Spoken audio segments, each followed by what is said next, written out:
dengan sayangmu,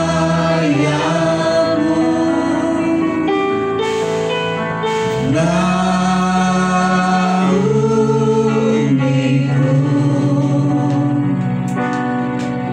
dalam kuasamu.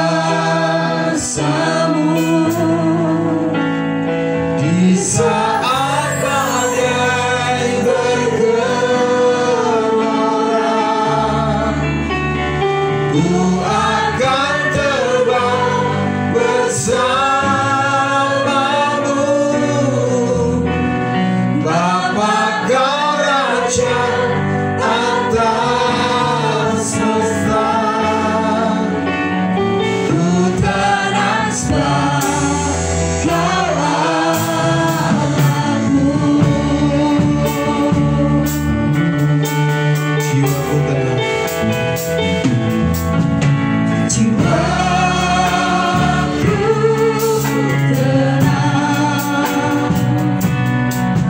dalam Kristus.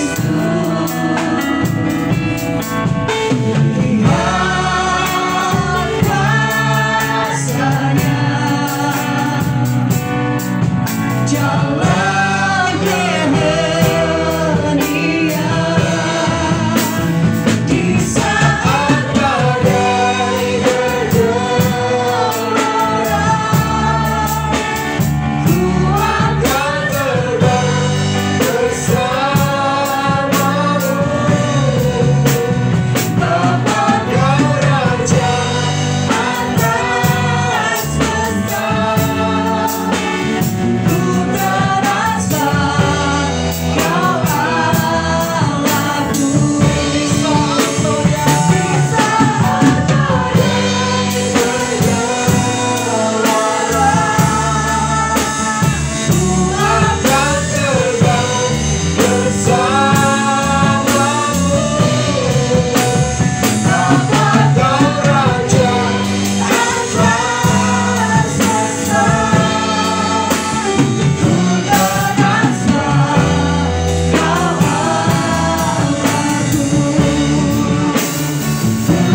transfer kau Allahku. Ku transfer kau Allahku. Amin. Ku transfer kau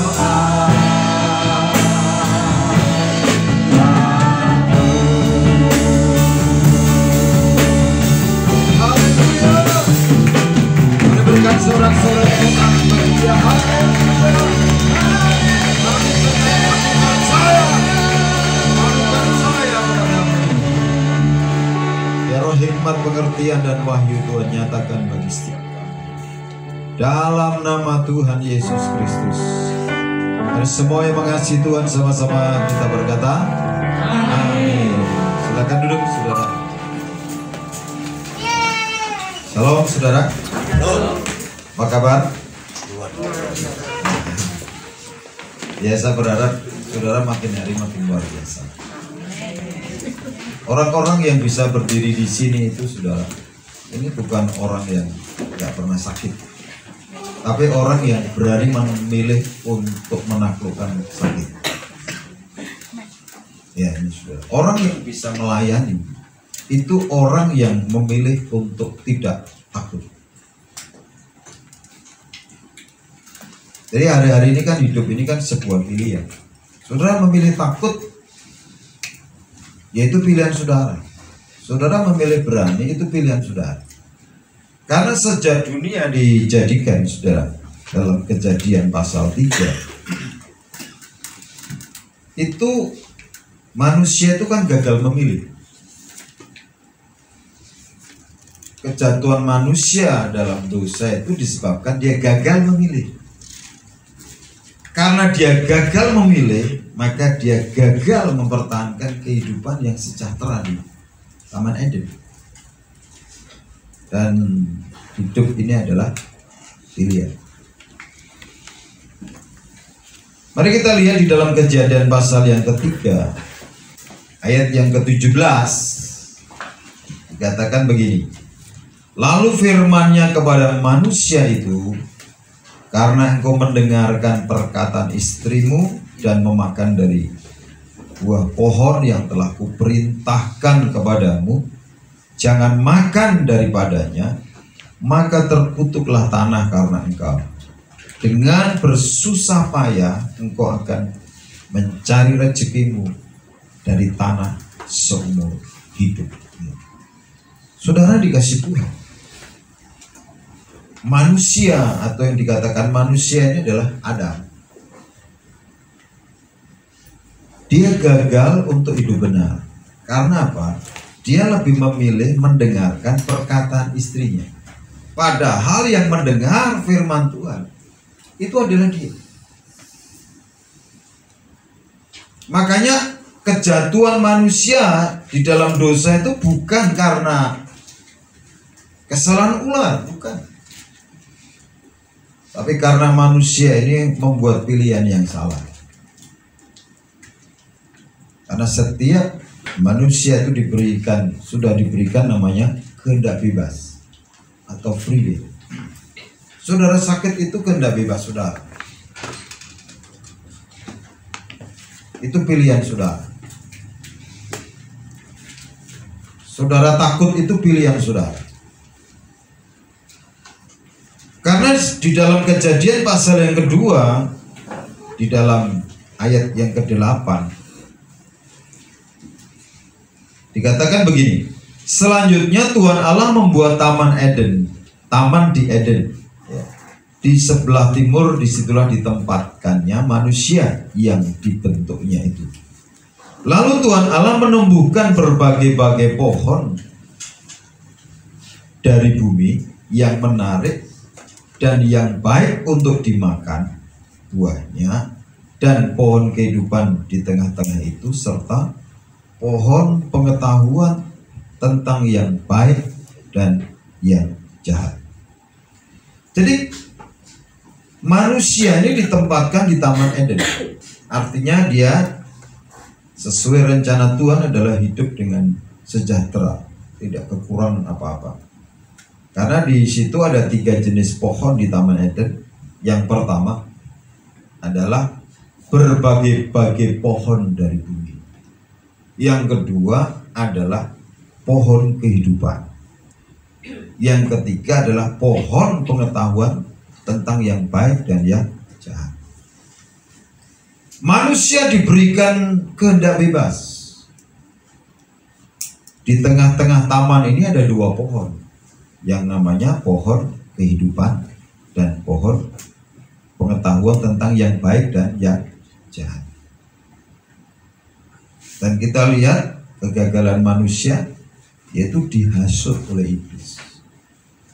Dalam rupa ular, dia memakan buah dari pohon pengetahuan tentang yang baik dan yang jahat. Karena Tuhan berkata di dalam ayat yang ke-15 sampai dengan 17 ya. Tuhan Allah mengambil manusia itu dan menempatkannya dalam Taman Eden untuk mengusahakan dan memelihara taman itu. Lalu Tuhan Allah memberi perintah ini kepada manusia. Semua pohon dalam taman ini boleh kau makan buahnya dengan bebas. Ya. Tetapi pohon pengetahuan tentang yang baik dan yang jahat itu janganlah kau makan buahnya, sebab pada hari engkau memakannya pastilah engkau mati. Jadi yang tidak boleh itu adalah buah dari pohon pengetahuan yang baik dan yang jahat. Di tengah-tengah taman ini ada 2 pohon. Yang pertama pohon kehidupan, yang kedua pohon pengetahuan tentang yang baik dan yang jahat. Hawa waktu Tuhan berfirman itu belum ada. Ular juga nggak ada.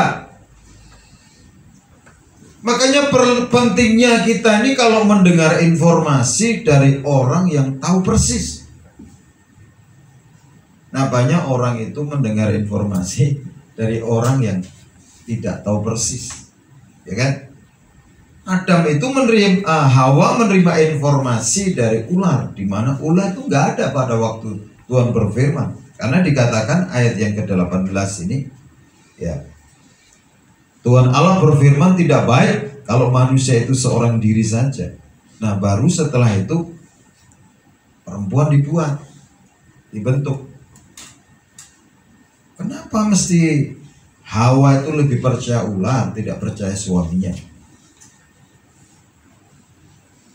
Mungkin ada ibu-ibu yang berkata, saya nggak percaya suami saya karena suami saya raja ular, Pak. Nah, ini saudara masalah, karena suka tipu-tipu. Nah, saudara, Hawa ini terhasut oleh ular yang tidak tahu masalahnya, tidak tahu duduk persoalannya. Dan sebenarnya ular itu juga hanya bertanya. Dua orang yang tidak tahu saling bercakap-cakap, saudara. Dan konyolnya Adam, ya, manusia itu ho-oh saja. Padahal Tuhan bicaranya sama Adam. Kan dalam pasal 3 itu, ya kan, ini kan dua pribadi yang bercakap-cakap, mempercakapkan yang tidak tahu kejelasannya. Seperti halnya saudara, ya, banyak hari-hari ini orang membicarakan tentang hoax, vaksin. Loh, kalau saudara bicara dengan ahlinya, dokter sih tidak masalah. Nah, mari saudara, mata kita mesti terbuka dan telinga kita mendengar dengan jelas hari-hari ini. Kenapa saudara mereka membuat pilihan yang salah? Karena ini yang namanya menyalahgunakan free will, kehendak bebas. Sama seperti saudara hari ini itu sebenarnya harus hidup di Taman Eden, ya. Dan saudara itu di bumi ini di Taman Eden, taman yang saudara harus ciptakan dengan Tuhan. Sebenarnya pohon kehidupan ini apa sih? Kenapa manusia kok memilih pohon pengetahuan yang baik dan yang jahat? Dan ini kan menjadi kecenderungan sampai hari ini, ketika orang memilih, ya, pengetahuan ini kan logik, masuk akal. Selalu memilih sesuatu yang masuk akal, ya. Bukan memilih untuk mencari Tuhan. Karena Tuhan, ya, lebih percaya apa yang kelihatan. Di dalam ayat yang ke-6, ya, Kejadian pasal 3, kita lihat ini kan sesuatu yang logik, ya. Perempuan itu melihat bahwa buah pohon itu baik untuk dimakan dan sedap kelihatannya. Lagi pula pohon itu menarik hati karena memberi pengertian. Lalu ia mengambil dari buahnya dan dimakannya dan diberikannya juga kepada suaminya yang bersama-sama dengan dia, dan suaminya pun memakannya. Begitu dia makan buah pengetahuan tentang yang baik dan yang jahat, dia kehilangan kemuliaan. Karena di situ dikatakan, maka terbukalah mata mereka berdua dan mereka tahu bahwa mereka telanjang. Kehilangan kemuliaan. Makanya saudara, sebenarnya pohon kehidupan ini apa sih? Di dalam Amsal pasal yang ketiga, ayat yang ke-13 sampai 18 dikatakan begini: berbahagialah orang yang mendapat hikmat, orang yang memperoleh kepandaian, karena keuntungannya melebihi keuntungan perak dan hasilnya melebihi emas. Ia lebih berharga daripada permata, apapun yang kau inginkan tidak dapat menyamainya. Umur panjang ada di tangan kanannya, di tangan kirinya kekayaan dan kehormatan.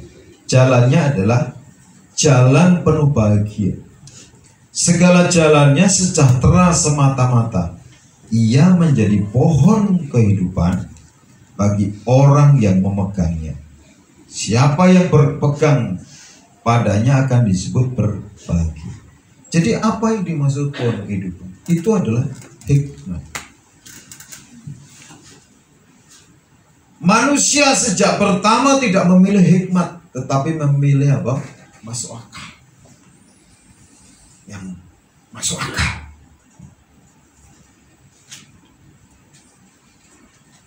Hikmat ini saudara yang membuat orang itu umurnya panjang. Hikmat ini yang membuat tangan kirinya di tangan kanannya umur panjang, tangan kirinya kekayaan kehormatan. Itu hikmat.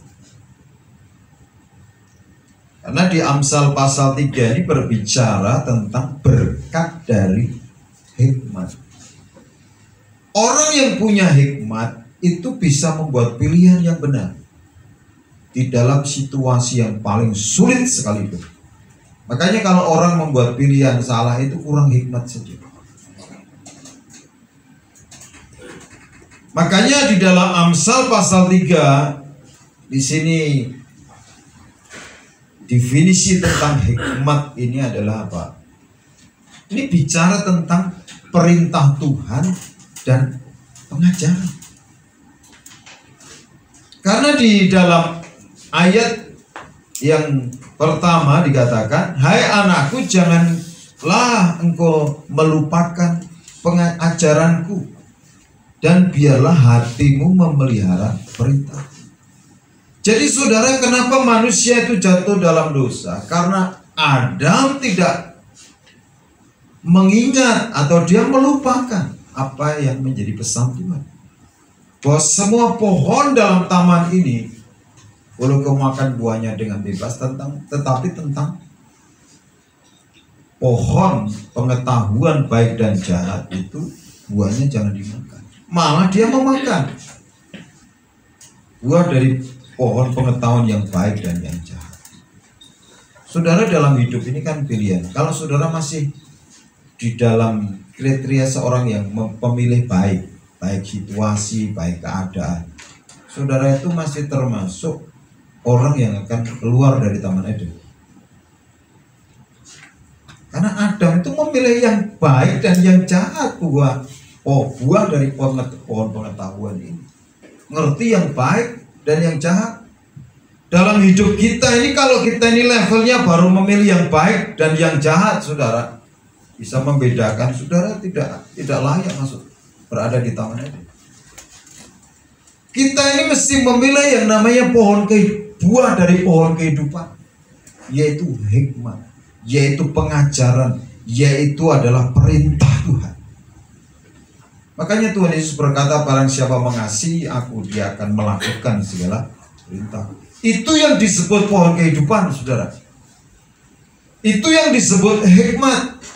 Karena di ayat yang kelima dikatakan, percayalah kepada Tuhan dengan segenap hatimu, dan janganlah bersandar kepada pengertianmu sendiri. Akuilah dia dalam segala lakumu, maka ia akan meluruskan jalan. Jadi percaya kepada Tuhan itu hikmat.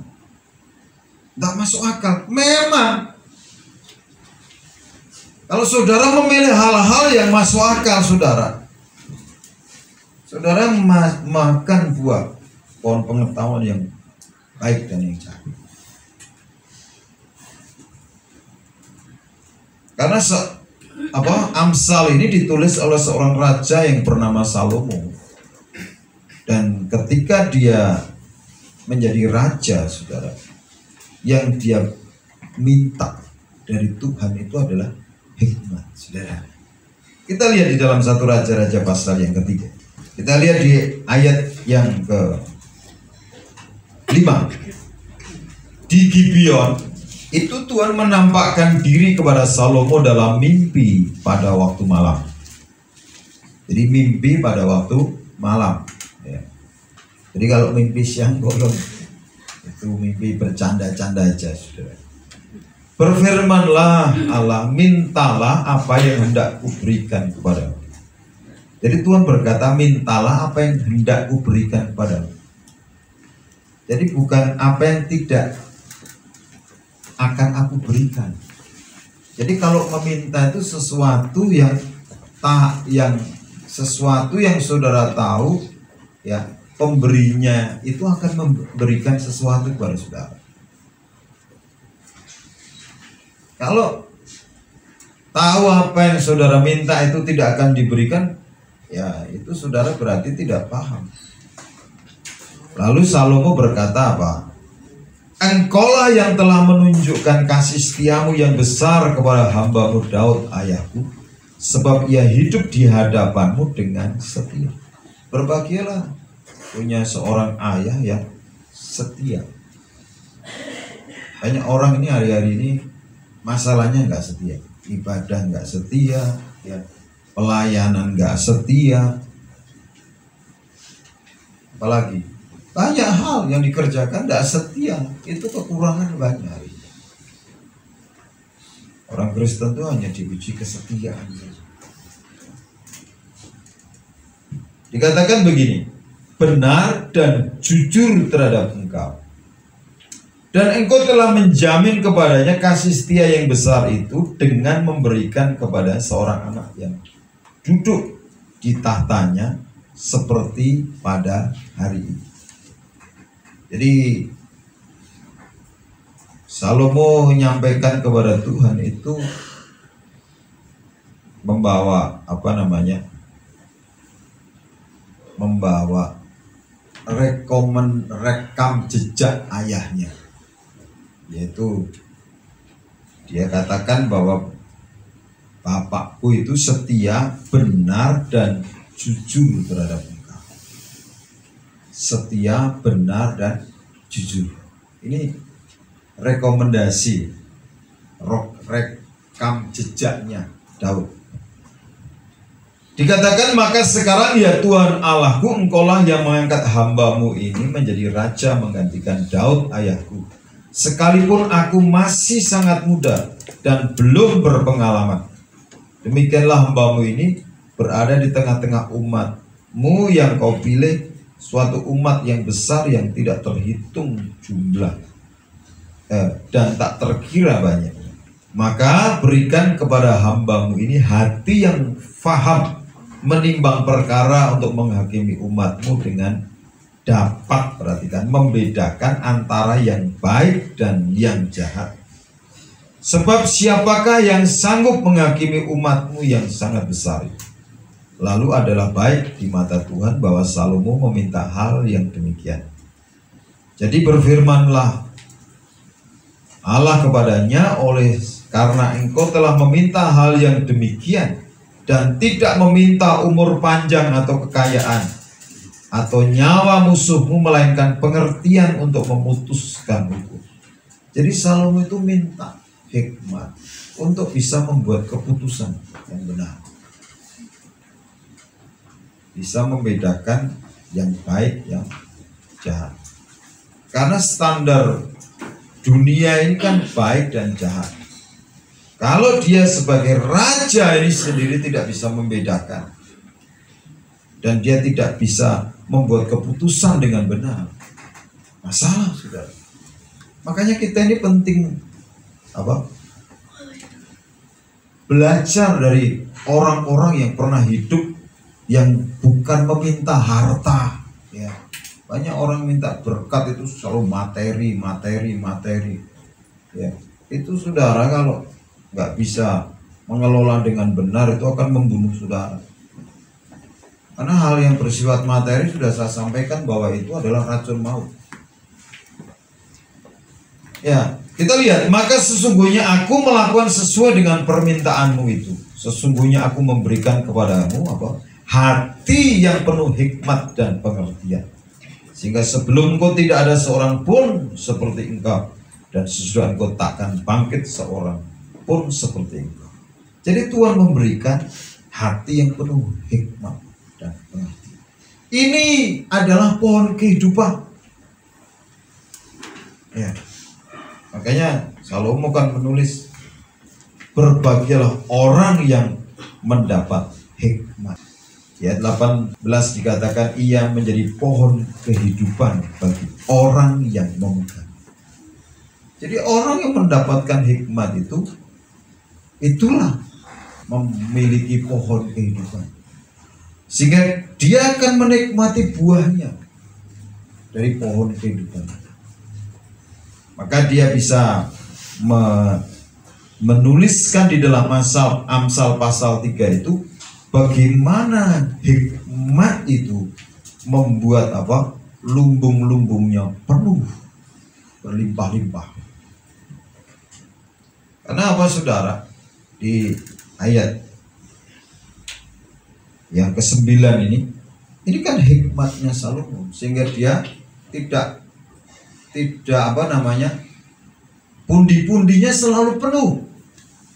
Karena dia menasihati kepada kita, muliakanlah Tuhan dengan hartamu dan dengan hasil pertama dari segala penghasilanmu, maka lumbung-lumbungmu akan diisi penuh dengan melimpah-limpah, dan bejana pemerahanmu akan meluap dengan air buah anggur. Loh, saudara, banyak orang istri satu aja miskin. Ini istrinya 1000, gak kekurangan. Kenapa? Itulah hikmat. Ini istrinya 1000, ya kan? Tak miskin loh. Dia berkata, maka lumbung-lumbungmu akan diisi penuh sampai melimpah-limpah. Dia mengalami, saudara. Makanya kalau kekurangan hikmat, minta hikmat, saudara. Kita lihat lagi, saudara. Ini kisah ini menarik, saudara. Nah, pertanyaannya, hikmat itu datang dari mana sih? 2 Timotius 3 dari ayat 15. Ingatlah juga bahwa dari kecil engkau sudah mengenal kitab suci yang dapat memberi hikmat kepada kita. Jadi hikmat itu karena apa? Mengenal, membaca kitab suci dan menuntun engkau kepada keselamatan oleh iman kepada Kristus Yesus. Segala tulisan yang diilhamkan Allah memang bermanfaat untuk mengajar, untuk menyatakan kesalahan, untuk memperbaiki kelakuan, dan untuk mendidik orang dalam kebenaran. Dengan demikian tiap-tiap orang kepunyaan Allah diperlengkapi untuk setiap perbuatan baik. Jadi ketika Salomo ini diberikan roh hikmat dan pengertian, dia punya kapasitas untuk menimbang sesuatu, untuk membuatkan membuat keputusan. Makanya saudara, sejak kecil ya, orang-orang Yahudi ini dididik baca Al-Firman.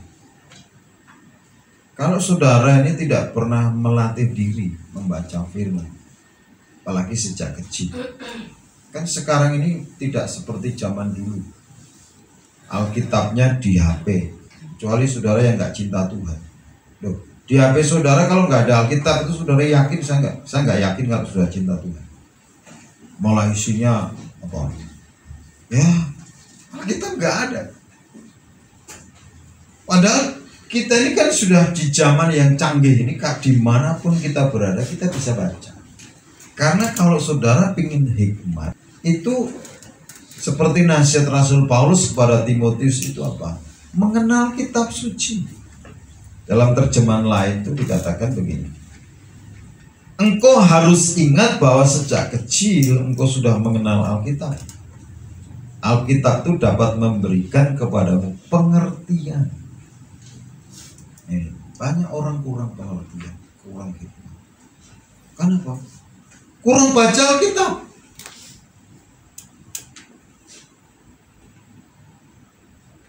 Jadi ini saudara, kalau sudah ingin tahu pohon kehidupan, ya Alkitab. Dengan membaca Alkitab, kita memiliki hikmat, memiliki pengertian. Kemudian bagian yang terakhir kita lihat di dalam Yakobus pasal yang ketiga, ayat yang ke-17. Tetapi hikmat yang dari atas adalah pertama-tama murni, selanjutnya pendamai, peramah, penurut, penuh belas kasihan, dan buah-buah yang baik, tidak memihak dan tidak munafik. Dan buah yang terdiri dari kebenaran ditaburkan dalam damai untuk mereka yang mengadakan damai. Jadi ada hikmat itu, hikmat manusia, hikmat dunia, tapi ada hikmat dari Tuhan, hikmat yang datang dari atas. Nah, seringkali orang itu membuat kebenaran diri sendiri. Ya, karena orang itu juga memiliki hikmat berdasarkan situasi, berdasarkan petung, berdasarkan primbon, ya, berdasarkan kata orang tua, saudara. Ya, itu hikmat manusia atau hikmat dunia. Tetapi hikmat dari Tuhan itu murni. Katakan pendamai, peramah, penurut, penuh belas kasihan dan buah-buah yang baik. Tidak memihak dan tidak munafik. Karena saudara, di ayat sebelumnya dikatakan begini, ayat yang ke-14 ya, jika kamu menaruh perasaan iri hati dan kamu mementingkan diri sendiri, janganlah kamu memegahkan diri dan janganlah berdusta melawan kebenaran. Itu bukanlah hikmat yang datang dari atas. Ini yang disebut hikmat dunia, tetapi dari dunia, dari nafsu manusia dan dari setan-setan. Jadi ada hikmat dari setan, ada. Maka banyak orang cari orang pintar, karena dia bodoh, saudara. Cari orang pintar. Ada hikmat manusia, cari orang tua. Juga hikmat dunia, saudara. Apa kata dunia? Cari primbon, cari itu yang show ya. Kemudian cari lagi yang bintang-bintang. Nah, ini banyak orang ikuti yang namanya nasihat orang fasik. Ini tidak membuat keputusan yang benar. Makanya saudara, hikmat dunia, hikmat manusia itu membuat kekacauan. Makanya di ayat 16 dikatakan, sebab di mana ada iri hati dan mementingkan diri sendiri, di situ ada kekacauan dan segala macam perbuatan jahat. Kenapa rumah tangga kacau? Kenapa keluarga pertama di Eden itu ya kacau? Karena dia tidak hidup dalam hikmat Tuhan. Itu hikmatnya setan. Ular yang datang, yang memberitahu Hawa. Akhirnya Hawa memberitahu kepada suaminya. Akhirnya mereka memilih membuat pilihan yang salah, sehingga mereka jatuh dalam dosa. Kejatuhan manusia dalam dosa itu karena membuat keputusan yang salah. Jadi keputusan dia. Makanya pentingnya kita ini seperti Amsal pasal 3 tadi, bersandar ya kepada perintah Tuhan. Jangan bersandar kepada pengertian sendiri. Cari firman. Kalau saudara sakit, memutuskan aku besok, baru sakit hari Senin, hari Minggu sudah bilang nggak mau pelayanan. Jadi dia bersandar kepada pengertian sendiri. Kenapa tidak memilih untuk mencari kesembuhan dari firman? Karena apa saudara? Di dalam kitab Wahyu ya, Wahyu pasal yang ke-22, kayaknya kalau saudara, Yesus saja mati aja hari ketiga bangkit ya. Kok hanya sakit aja sampai berbulan-bulan, berminggu-minggu. Kita lihat ya, Wahyu pasal yang ke-22. Di dalam ayat yang kedua dikatakan begini, di tengah-tengah jalan kota itu, yaitu di seberang menyeberang di sungai itu, ada pohon-pohon kehidupan yang berbuah 12 kali tiap-tiap bulan sekali, dan daun pohon-pohon itu dipakai untuk menyembuhkan bangsa-bangsa. Saudara, kalau orang bisa memetik dari buah kehidupan, bukan hanya dirinya mengalami kesembuhan, tapi Alkitab mengatakan daun dari pohon-pohon itu dipakai untuk menyembuhkan bangsa-bangsa. Karena seringkali ketika orang sakit itu langsung gelap matanya, saudara, buta matanya. Padahal ayat ini berkata apa? Tiap bulan sekali. Ini berbuah 12 kali tiap bulan sekali. Kenapa nggak bisa lihat? Makanya saudara, hari-hari ini kita perlu membuka mata dan telinga kita untuk firman Tuhan, supaya kita bisa melihat apa yang mesti aku petik yang bisa menyembuhkan. Saudara belajar dari ayam itu. Ya. Ayam itu bisa memilih daun-daun yang akhirnya menyehatkan dia. Dia tidak asal makan. Orang nggak setia kok berlama-lama, ya kan? Orang absen nggak pelayanan kok bertahun-tahun. Ini orang nggak bisa menyembuhkan dirinya sendiri, saudara. Padahal kesembuhan itu di mana-mana ada. Bisa nggak kita lihat? Saya tuh meneliti ya, domba. Domba ini saya kan pernah pelihara, kambing domba. Dia itu kalau dikasih makan satu hari itu nggak mau, saudara. Dia dalam satu hari, saya teliti, saya lihat di Google, ternyata dia harus makan 25 macam daun-daun. Kenapa? Itu untuk buat dia sehat. Makanya domba-domba itu nggak pernah kegemukan kan? Dia gemuk-gemuk, dagingnya bagus ya, lemak-lemaknya. Tapi nggak ada namanya kambing domba kegemukan, itu nggak ada. Karena dia bisa memilih ya apa yang harus dia makan. Makan pun harus membuat sebuah keputusan yang benar. Amin. Karena gara-gara makan orang jadi sakit. Gara-gara orang nggak makan, orang bisa kurus. Tapi gara-gara makan, orang bisa sakit. Ini makan pun harus memilih. Kita ini juga jenisnya sama, nggak jauh-jauh kita kayak domba. Domba saja bisa membuat pilihan-pilihan yang benar, saudara, untuk makanannya. Saya ini juga perhatikan ya, ayam. Ayam tuh tak kasih makan jagung, tidak selalu dia mau makan, saudara. Karena buat dia aku sudah cukup. Maka dia lebih baik cari daun-daun rumput.